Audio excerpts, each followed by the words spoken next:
کہا میرے گھر کی عورتوں پر ہاتھ ڈالا ہے، ہم ظلم کریں گے سب پکڑے جائیں گے۔ جس طرح اس دنیا میں ایک مرد کا کردار ہے، اسی طرح ایک عورت کا بھی کردار ہے۔ میں یہ نہیں کہہ رہا کہ ہم جو ہے ریاست کے ساتھ بغاوت کریں۔ غیرت مند مرد کو جو ہے وہ ایک غیرت آتی ہے، اگرچہ یہ آپ کے نزدیک افغانی ہے، مہاجر ہیں، تو اللہ رب العزت نے ساری دنیا کے انسانوں کو ایک بشر سے پیدا کیا۔ پھر اللہ رب العزت اس انسان کے بارے میں یہ کہہ رہے ہیں کہ اے دنیا بھر کے انسانوں، اس رب سے ڈرو، اس رب سے ڈرو جس رب نے تمہیں پیدا کیا، پھر جوڑا بنایا، پھر اس میں سے بہت سارے مرد اور بہت ساری عورتیں بنائیں۔ یہاں پر ایک بات ہمیں یہ سوچنی چاہیے کہ جس طرح اس دنیا میں ایک مرد کا کردار ہے، اسی طرح ایک عورت کا بھی کردار ہے۔ جیسے مرد کو اللہ نے باشعور باوقار بنایا ہے، الرجال قوامون علی النساء، مرد کو اللہ رب العزت نے تمام تر دنیا بھر کی عورتوں پر اللہ نے قوی بنایا ہے۔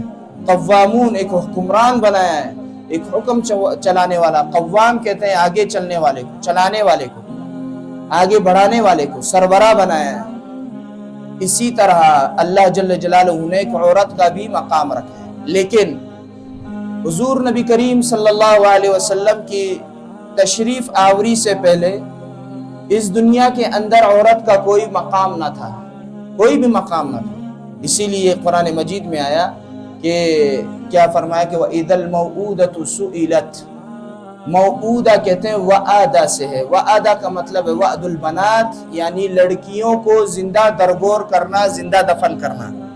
عورت کو کوئی مقام نہیں تھا پہلے۔ یہ مقام دینے والے آقا نامدار حضرت محمد مصطفیٰ صلی اللہ علیہ وسلم ہیں۔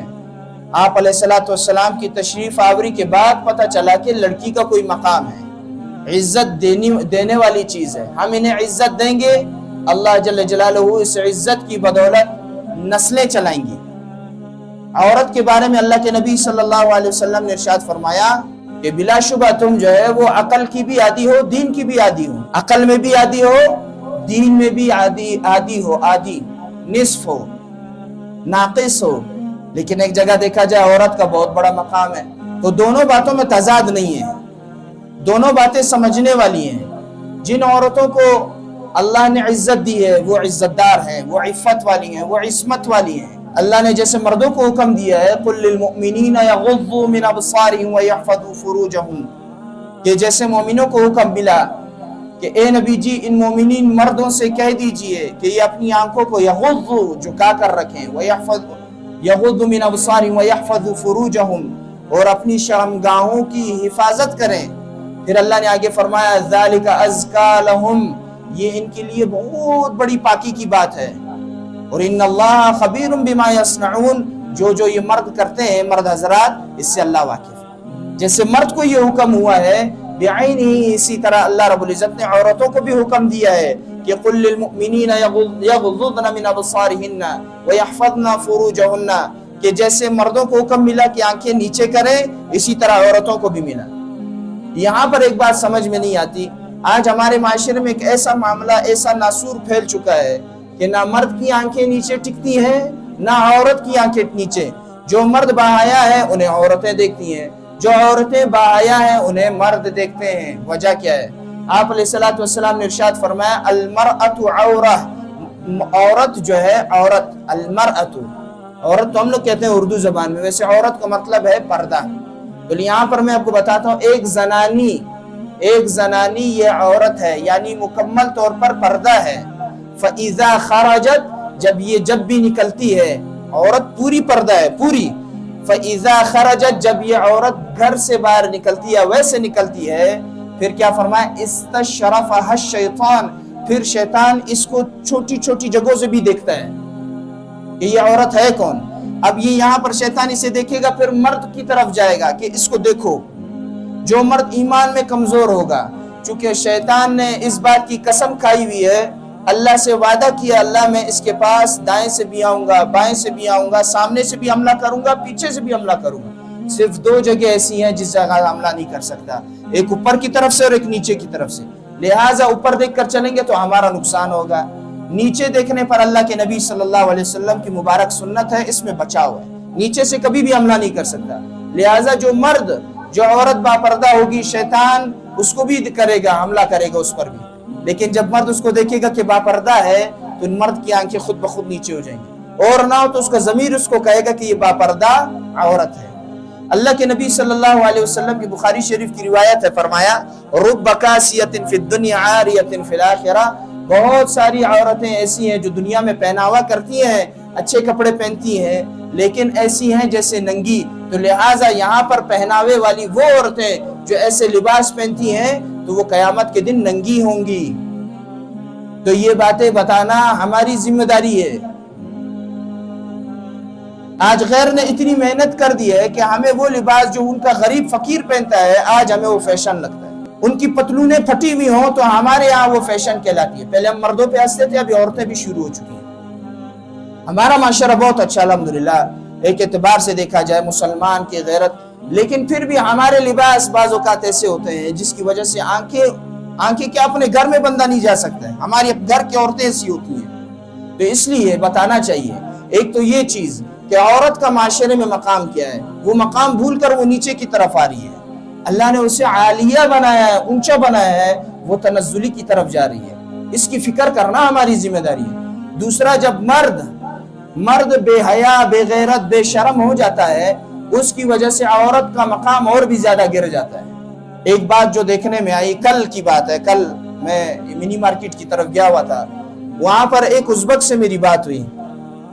ازبک سے میں قسم کھا کے کہتا ہوں اس کے گلے میں جو ہے وہ آنسو رکے ہوئے تھے، رونا رکا ہوا تھا، وہ رونے والا ہوا تھا۔ وجہ کیا ہے؟ کہتے ہیں مولوی صاحب ہمارا گھر سملی میں ابھی کل پرسوں 16 تاریخ اس نے تاریخ بھی بتائی، کہاں وہاں پر ہمارے اوپر چھاپا پڑا۔ چھاپا تو نہیں ہے، پہلے بھی اس بات پر بات ہوئی ہے، اس موقع پر اس موضوع پر پہلے بھی بات ہو چکی ہے کہ خدا را ظلم نہ کریں، ہم ظلم کریں گے سب پکڑے جائیں گے۔ پتہ نہیں ہماری عوام کیوں سوئی ہوئی ہے، مجھے اس بات پہ افسوس ہوتا ہے کہ ہماری عوام میں جو طاقت اللہ نے رکھی ہے عوام میں، باقی ملکوں میں ہم دیکھتے ہیں۔ میں یہ نہیں کہہ رہا کہ ہم جو ہے ریاست کے ساتھ بغاوت کریں، میں یہ نہیں کہتا، لیکن ہمیں اس بات پر اپنے حق پر کیوں ہم نہیں بولتے؟ جو حق پر بولتے ہیں اس کو کیوں دبایا جاتا ہے؟ مجھے بات سمجھ نہیں آتی۔ بھائی آپ اپنی ریاست بچانے کے لیے، آپ اپنے آئین کو بچانے کے لیے آپ سب کچھ کر سکتے ہیں، کریں، بالکل کریں، ہم آپ کے ساتھ کھڑے ہیں، آپ ملک کو بچا رہے ہیں۔ ہمارے یہاں پر سارے بیچارے جو ہے اکثر جو ہے ماشاءاللہ سرکاری حضرات بھی بیٹھے ہوئے ہیں۔ میں آپ لوگوں سے ایک سوال بفرض محال کرتا ہوں کہ اللہ رب العزت نے ہمیں ایک طاقت دی، عوام کو ایک طاقت دی ہے، ہم تو اور کام نہیں کر سکتے نا، ہم سوشل میڈیا کے ذریعے سے تو لڑ سکتے ہیں۔ ہمیں یہ بات بتائیں اگر آج ہم ظلم کر رہے ہیں کل ہم بچیں گے؟ بالکل نہیں بچیں گے۔ ہم میں سے جو بھی ہے، چاہے مولوی صاحب ممبر پر بیٹھا ہوا ہے یہ بھی ظالم ہے، اپنے طور پر ظالم ہے، جب موقع ملا ظلم کرے گا۔ چاہے نیچے آپ پہلی صف سے آخری صف تک جتنے بھی بیٹھے ہیں سب ظالم ہیں۔ اپنے آپ میں دیکھیں کیا ظلم کر رہا ہوں میں۔ تو یہ سملی کا واقعہ ہے، کہا کہ 16 تاریخ کو سملی میں وہ قافلہ میں نے فیس بک پر میں نے بھی دیکھا ہے جو نکل رہا تھا گاڑیوں سمیت، کہا کہ مولوی صاحب یہ کوئی مسئلہ نہیں کہ ہمیں لے کر جا رہے ہیں اور وہاں پیچھے پھینک رہے ہیں، کوئی مسئلہ نہیں ہے، پھینک رہے ہیں۔ کہا مسئلہ تو اس جگہ پر ہے کہ مولوی صاحب ہماری عورتوں پر ہاتھ ڈالا ہے، کہا میرے گھر کی عورتوں پر ہاتھ ڈالا ہے، وہ بندہ بھی زندہ ہے، میں بھی زندہ ہوں، وہ علاقہ بھی موجود ہے، وہ عورت بھی موجود ہے، تو یہ ظلم نہیں ہے تو کیا ہے؟ جب ایک بے غیرت مرد، ایک بے شرم بے حیا مرد کسی عورت پہ نگاہ ڈالتا ہے تو غیرت مند مرد کو جو ہے وہ ایک غیرت آتی ہے، اگرچہ یہ آپ کے نزدیک افغانی ہے، مہاجر ہے، لیکن ہمارا کیا بنتا ہے؟ ہمارا یہ حق نہیں بنتا۔ میں آپ کو بتاتا ہوں، باعزت لنگیاں باندھنے والے لوگ گلیوں میں چھپ چھپ کر جا رہے ہیں، یہ مولوی صاحب ہمیں جو گربان سے پکڑ کر پھینکتے ہیں، باعزت لوگ ہیں، شریف لوگ ہیں، ان کا اس کے ساتھ جو معاملہ یہ لوگ بتاتے ہیں کہ اس کی وجہ سے ہم ملک صاف کر رہے ہیں، صاف کرو، اس کی وجہ سے بولتے ہیں ہم اپنی عورتوں کو بٹھا کر لے جاتے ہیں کہ پولیس والے ہمیں ہاتھ نہ دیں۔ مجھے کسی نے کہا لیڈی کانسٹیبل بھی ساتھ ہوتی ہے، لیکن ان کے پاس نہیں تھا، بظاہر جو ان کا کہنا ہے وہ کہتے ہیں ہمارے پاس جو بھی لوگ ہیں ان کے پاس لیڈی کانسٹیبل میں سے کوئی بھی نہیں تھا۔ تو ہر بندہ اپنی جگہ پر ظالم ہے، یہ بات ماننی پڑے گی، عورت کا ایک مقام ہے۔ اب وہ میری اب بظاہر رشتے میں میری نہ بہن لگتی ہے نہ ماں، لیکن مسلمانی کے طور پر وہ میری ماں بھی ہے، وہ میری بہن بھی ہے، اس میں مجھے غیرت آنی چاہیے۔ آج ان کے ساتھ یہ معاملہ ہوا ہے، کل ہمارے گھروں میں آئیں گے۔ اگر ہم اپنے آپ کو کہتے ہیں کہ یار ہم اس ملک کے، اس وطن کے ہیں، تو یہ معاملہ کل ہمارے اوپر ہو سکتا ہے. تو لہٰذا ہوش کے ناخن لینے چاہیے. پہلے حدیث کئی مرتبہ بیان کر چکا ہوں کہ امت مسلمہ کو اللہ کے نبی صلی اللہ علیہ وسلم نے ایک جسم کی مانند کہا ہے. ایک جسم کی مانند. ایک ناخون کو اگر نقصان پہنچتا ہے پورے جسم میں درد ہونا چاہیے, تڑپ جانا چاہیے. شدی چوزی ددید خدای خانہ خراب کی شدی چروان دی اللہ دل پہ جو ہے اترتی ہے. اچھے جائیں, میں نہیں کہتا آپ صحیح کر رہے ہیں جائیں, لیکن ظلم نہیں. ظلم کبھی بھی برداشت نہیں ہوگا. یہ حالات آئیں گے. اس لیے عزیزان محترم ہمیں ہوش کے ناخن لینے چاہیے, چاہے وہ عوام ہے چاہے حکومت ہے. گزارش ہے آپ لوگوں سے, اپیل کرتے ہیں ہم آپ سے. تو عورت کا ایک مقام اللہ رب العزت نے بیان کیا ہے. ایک جگہ پر عورت کو مقام دیا ہے, دوسری جگہ پر عورت نے خود مقام گرایا ہے, تیسری جگہ پر نامرد لوگوں نے جو ہے عورت کا مقام گرایا ہے. ایک دوسرے علاقے کا ہے, نام نہیں لیتا ہوں, وہاں پر ایک بات ایسی چلی, کہا کہ ایک سرکاری افسر میرے اوپر آیا, اس نے مجھ پہ ہاتھ ڈالا ہے, اس کی ویڈیو شائع ہوئی ہے. کیوں ہم کیوں ایسا کر رہے ہیں؟ کیا میرے گھر میں میری ماں نہیں ہے؟ کیا میرے گھر میں میری بیٹی نہیں ہے, میری بہن نہیں ہے؟ ہم کیوں ایسا ظلم کر رہے ہیں؟ آپ بتائیں ذرا. عورت کو ایک مقام دیا, آپ مرد کو کھینچے گھسیٹے, وہ آپ کو کچھ بھی نہیں بولے گا, گالی دے گا, آپ اس کو اور ماریں گے, بس ختم. ایک عزت اللہ کے نبی صلی اللہ علیہ وسلم نے دی ہے. تو اس لیے عزیزان محترم ہمیں سمجھنا چاہیے. دوسری بات, جو بات کہاں سے کہاں نکل جاتی ہے, دوسری بات اب حضرات سے یہ گزارش ہے, ہم اپنی عورتوں کو سمجھائیں کہ یہ لباس, آج کل تو ماشاءاللہ مردوں کے جو پانچے ہیں وہ نیچے ہوتے ہیں. اللہ کے نبی صلی اللہ علیہ وسلم کی جو حدیث مبارک ہے, جو پانچے ٹخنوں کے نیچے ہوں گے وہ جہنم میں وہ حصہ جلے گا. یہ میں نہیں کہہ رہا کہ مولوی صاحب اپنے پیٹ سے بات نکال رہا ہے, میں آپ سے گزارش کر رہا ہوں پانچے اوپر ہونے چاہیے. اگر فل اوپر نہیں کر سکتے, تھوڑا ٹخنوں سے اوپر ہونا چاہیے. الٹا سسٹم ہو گیا, بالکل الٹا نظام چل رہا ہے.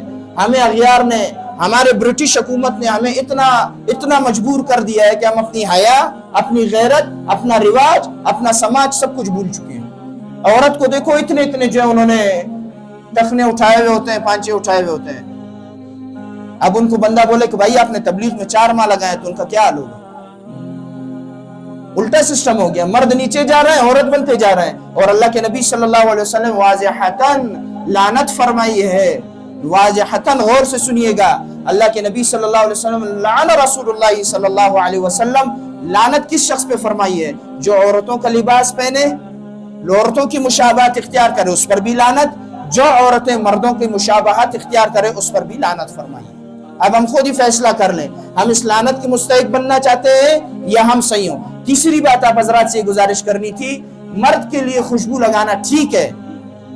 مرد محفل میں بیٹھتا ہے, مرد وفود میں جاتا ہے, مجلسوں میں جاتا ہے, یہاں پر کاروبار کرتا ہے. عورت کے لیے, اپنے شوہر کے لیے زینت کرنا یہ ضروری ہے, مستحب ہے کہ عورت اپنے شوہر کے لیے زینت کرے, خوشبو لگائے گھر میں.